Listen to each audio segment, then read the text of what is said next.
अस्सलाम वालेकुम स्टूडेंट्स, उम्मीद है आप सब खैरियत से होंगे। आज जो हम टॉपिक डिस्कस करने जा रहे हैं वो है नेचुरल थ्योरी ऑफ लॉ।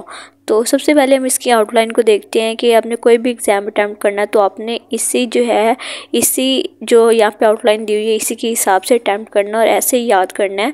तो जैसे कि सबसे पहले हम इसकी जो मीनिंग है उसको देखेंगे कि नेचुरल थ्योरी ऑफ लॉ का मीनिंग क्या है, फिर इसकी डेफिनेशंस को डिस्कस करेंगे, फिर इसकी कैरेक्टरिस्टिक्स को देखेंगे, फिर इसकी डिस्टिंक्शन विद अदर लॉ, इसके डिफरेंस को देखेंगे अदर लॉज के साथ, और फिर इसके हम क्रिटिसिज्म को डिस्कस करेंगे।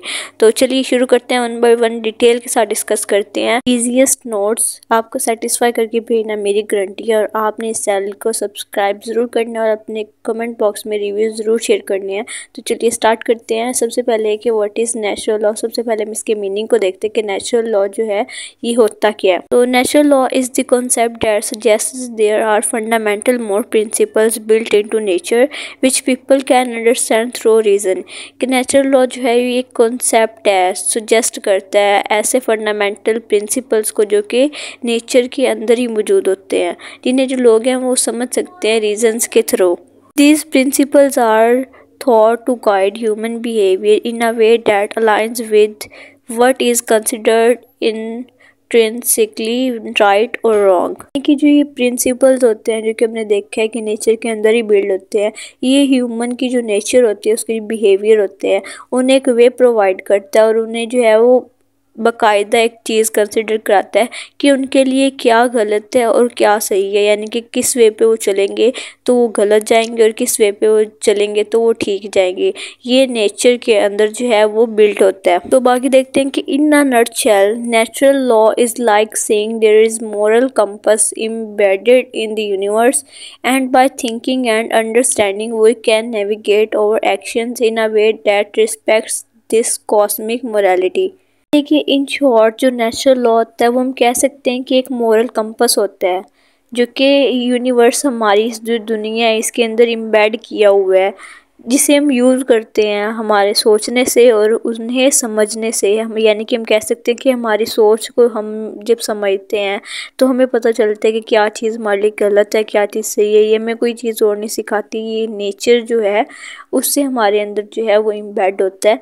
तो हम जो माहौल होता है उसी से देखते हैं कि किस चीज़ पे जो है वो कौन सी चीज़ गलत है और कौन सी चीज़ सही है। ये सब हमारी जो माहौल के ऊपर जो हमारी नेचर के ऊपर होता है उसके अंदर एम्बेड होता है। हम अपने जो एक्शंस होते हैं उसी जो बोला है कि उसी नेविगेशन के ज़रिए जो है उन्हें देखते हैं। जैसे कि हमने पहले बोला है कि हम जो हमारे जो एक्शंस होते हैं हमारी जो सोच होती है उसी से हम देखते हैं कि हमारे लिए क्या गलत है क्या सही है।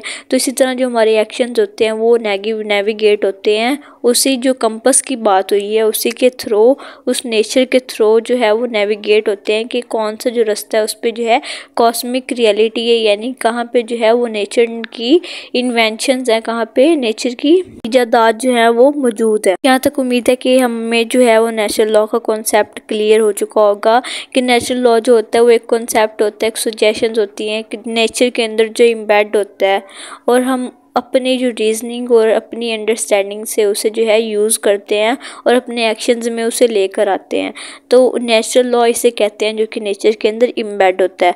तो अब हम इसके जो है डेफिनेशंस को डिस्कस करते हैं, इससे जो हमें ये है और क्लियर भी हो जाएगा और इसकी जो ऑथर्स जो कहते हैं इसके बारे में वो भी पता चल जाएगा। तो जैसे कि थॉमस एक्विनस कहते हैं कि natural law is figuring out moral principles through reason based on the inherent order of the universe. कि जो नेचुरल लॉ है वो फिगर आउट करता है मोरल प्रिंसिपल्स को थ्रू रीज़न, यानी कि रीजनिंग हमारी सोच के ज़रिए रीजंस के ऊपर, सलाहियात के ऊपर, based on the inherent order of the universe, जो कि बेस करता है इनहेरेंट ऑर्डर पे यूनिवर्स के, जो कि हमने पहले बात की थी पीछे कि जो है वो नेचर के अंदर एम्बेड होता है। तो ये वही बात उन्होंने की हुई है कि बेस करता है inherent order of the universe पे। तो इसी तरह जो दूसरी डेफिनेशन है वो है नॉन लॉ की, जो कि कहते हैं कि natural law is about basic rights and wrongs from nature understand able through reason not dependent on governments. कि नेचुरल लॉ जो है वो है बेसिक राइट्स के ऊपर है, जो कि हैं राइट और रॉन्ग्स पे डिपेंड करते हैं नेचर की, और ये जो है वो हम रीजनिंग के थ्रू अंडरस्टैंड करते हैं और जो गवर्नमेंट पे ये जो है इंडिपेंडेंट नहीं होते, यानी कि इसमें जो गवर्नमेंट है उसकी इन्फोर्सबिलिटी नहीं होती है। डेफिनेशंस क्लियर हैं, तो अब हम इसकी कैरेक्टरिस्टिक्स को डिस्कस करते हैं। तो सबसे पहले है कि यूनिवर्सल मोरालिटी।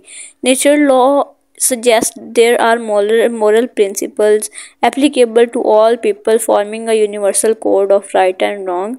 कि ये पहला जो है वो है यूनिवर्सल मोरालिटी की, जो नेचुरल लॉ सजेस्ट करती है कि यहाँ मोरल प्रिंसिपल्स हैं जो कि हर इंसान के लिए एप्लीकेबल टू यूज़ हैं, जो कि एक कोड फॉर्म करते हैं राइट और रॉन्ग का चीज़ों में।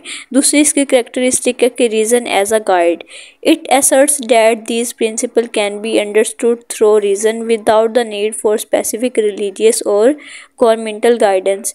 के दूसरी जो है वो है रीज़न एज अ गाइड, कि ये असर्ट करती है कि जो प्रिंसिपल्स होते हैं ये हमारी रीजनिंग के ज़रिए जो है वो अंडरस्टूड किए जाते हैं without for the need for specific religious और गवर्नमेंटल गाइडेंस, जिसमें जो हमारे स्पेसिफिक रिलीजियस की जो नीड होती है और गवर्नमेंटल गाइडेंस होती है उनकी ज़रूरत के बगैर ये हमें गाइड करते हैं। एक सलाहियत हमें मौजूद होती है, उसके ज़रिए हमें गाइड करते हैं रीजनिंग के ज़रिए। तीसरी इसकी कैरेक्टरिस्टिक है कि rooted in nature. Natural law implies that moral principles are inherent in the natural order not arbitrary human creations. की जो नेचुरल लॉज होते हैं वो इम्प्लाई करते हैं मॉरल प्रिंसिपल्स को, जो कि नेचर के ऑर्डर नेचुरल ऑर्डर्स के अंदर इनहेरेंट होते हैं, नेचर के अंदर इम्बेड होते हैं, ना कि ह्यूमन की क्रिएशंस के अंदर। नंबर 4 पे कि कंसाइंस एंड ऑब्लिगेशन। कि natural law suggests that individuals have a moral obligation to follow these principles guided by their conscience। कि जो natural law है वो suggest करते हैं कि हर इंसान जो होता है उनके अंदर एक moral जो होता है, एक ज़मीर होता है कि उन्हें गाइड करता है कि वो प्रिंसिपल्स को जो नेचर के अंदर इम्बेड है उन्हें समझ सकेंगे, उन्हें कौन से प्रिंसिपल्स हैं जो कि गलत हैं उन्हें फॉलो नहीं करना चाहिए और कौन से सही हैं। 5 पे है कि independent of positive law. Natural law exist independently of human made laws called positive law and is seen as a higher moral authority। कि जो नेचुरल लॉ होते हैं वो एग्जिस्ट करते हैं इंडिपेंडेंटली ह्यूमन मेड लॉज के ऊपर, जो इन्हें हम कहते हैं पॉजिटिव लॉज, और ये जो है एक हायर मॉरल अथॉरिटी पे जो है वो देखे जाते हैं। नंबर 6 पे है कि immutable principles. The principles of natural law are considered timeless and unchanging not subject to shifts in societal norms. के जो प्रिंसिपल्स होते हैं नेचुरल लॉ के ये टाइमलेस होते हैं और अनचेंजिंग होते हैं, यानी कि इनका कोई टाइम फिक्स नहीं होता है और ये ना ही चेंज होने वाले होते हैं। यानी कि जो इंसान की सोसाइटल जो नॉर्म्स होती हैं जो कि चेंज होती रहती हैं उनके साथ साथ जो है वो शिफ्ट नहीं होते हैं, चेंज नहीं होते हैं। इसी तरह नंबर 7 पे है guidance for human conduct. It serves as a guide for human behaviour suggesting that adhering to this principles lead to a morally upright life. कि जो है वो एक गाइड की तरह ह्यूमन बिहेवियर को सर्व करते हैं। ये चीज़ हमने पहले भी बहुत बार डिस्कस कर चुकी है नेचुरल लॉ के अंदर ही, जो कि सजेस्ट करते हैं इन प्रिंसिपल्स को अगर आप फॉलो करोगे तो आपको एक मॉरली जो अपराइट लाइफ है, एक सही लाइफ की तरफ ये आपको लीड करेंगे। नंबर 8 पे कि objective standards. Natural law implies the existence of objective standards of morality not subject to personal opinions और कल्चरल वेरिएशंस। के जो नेचुरल लॉ होते हैं ज़मीर की जो ऑब्जेक्टिव स्टैंडर्ड्स होते हैं एग्जिस्टेंस के, उनके ऊपर इम्प्लाई करते हैं, ना कि पर्सनल ओपिनियंस के ऊपर और कल्चरल वेरिएशंस के ऊपर। यहाँ तक थी इसकी कैरेक्टरिस्टिक्स। अब हम देखते हैं कि जो नेचुरल लॉ है और दूसरे लॉज हैं उनमें क्या डिफरेंस है। तो natural law is like the laws we sense in the world almost like common sense principles that feel universally right और रॉन्ग। कि नेचुरल लॉ ऐसे लॉज को कहते हैं जो कि एहसास की तरह होते हैं इस दुनिया में, ऐसे कि जैसे कॉमन सेंस के जो प्रिंसिपल्स होते हैं जो कि यूनिवर्सली फील किए जाते हैं कि क्या गलत है और क्या सही है। और इसके बाद है कि other laws like rules made by governments are more like specific instructions set by people in power and they can vary between different societies.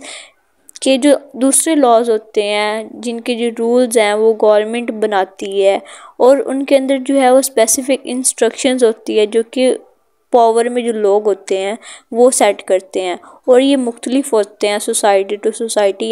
यानी कि अगर वो इस सोसाइटी में अगर कोई रूल्स हैं तो दूसरी सोसाइटी में वो इससे डिफरेंट होंगे।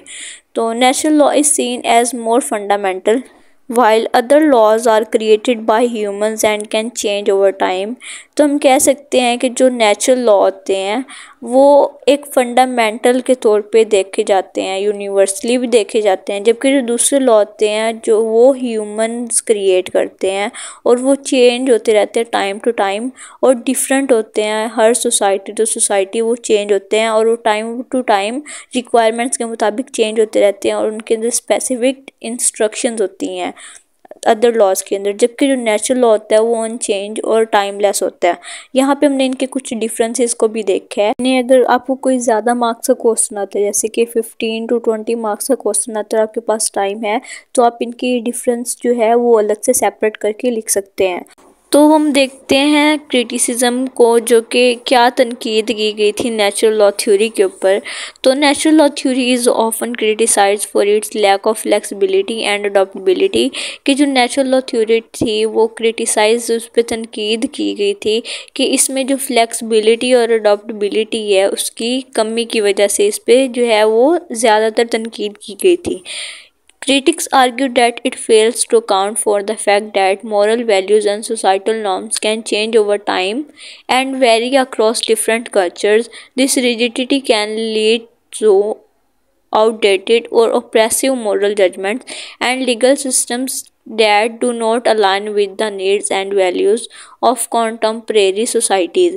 और जो क्रिटिक्स हैं वो आर्ग्यू करते हैं कि ये जो फैक्ट्स हैं उन्हें जो है समझने में नाकाम हुई है, यानी कि ये नहीं समझ सकती कि जो मॉरल वैल्यूज़ हैं और सोसाइटल नॉर्म्स होती हैं सोसाइटी के अंदर वो टाइम टू टाइम इंसान की चेंज होती रहती हैं, यानी कि जो उनकी इक़दार होती हैं और वो डिफरेंट होती हैं। यानी कि अगर वो एक सोसाइटी में एक नीड पूरी कर रही हैं तो दूसरी सोसाइटी में उनकी कोई और होगी, और ये टाइम टू टाइम जैसे जैसे जो नॉर्म्स है वो चेंज होती रहती हैं।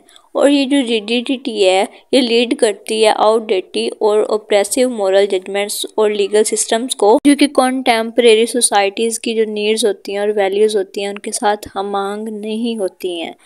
तो यहाँ तक हमने जितने भी टॉपिक डिस्कस किए हैं इंक्लूड क्रिटिसिज्म, उम्मीद है कि सारे टॉपिक्स जो हैं वो मैंने अपनी पूरी कोशिश की है कि मैं डिटेल से जितना हो सके वो कर सकूँ, और मुझे पूरा यकीन है कि आपको ये टॉपिक बहुत क्लियरली समझ आ चुका होगा और बहुत इजी नोट्स लगे होंगे।